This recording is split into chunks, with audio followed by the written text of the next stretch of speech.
Welcome to my channel, CA Academy, and today we are going to deal with very important topic, that is auditor's response to high estimation uncertainty under SA 540. High estimation uncertainty exists when the value of an accounting estimate cannot be determined with precision because it depends on future events, assumptions, or judgments. In such situations, the risk of material misstatement increases, and the auditor is required by SA 540 to obtain more persuasive audit evidence. What are the auditor's responses to high estimation uncertainty? First, evaluate management methods. The auditor should examine whether the method used by management is appropriate and consistent with the applicable financial reporting framework. Second, test the data used. The auditor should ensure that the data used in making the estimate is accurate, complete, and reliable. Third, evaluate significant assumptions. The auditor should assess whether the assumptions made by management are reasonable, unbiased, and supported by evidence.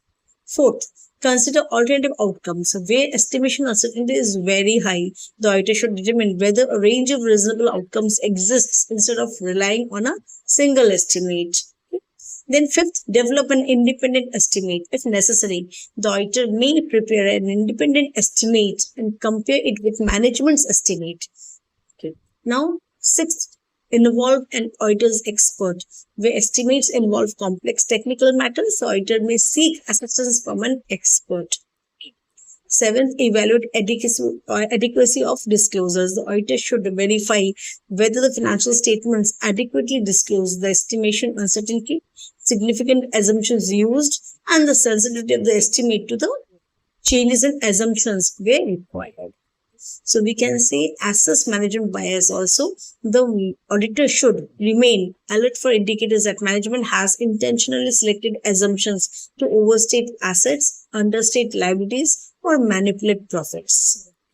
So we can conclude that when estimation uncertainty is high, SA 540 requires the auditor to obtain more persuasive audit evidence by critically examining and evaluating the methods used, data used, assumptions taken, alternative outcomes available, and expert involvement and related disclosures given. The auditor should also remain alert to indicators of management bias before concluding whether the accounting estimate is reasonable. Thank you.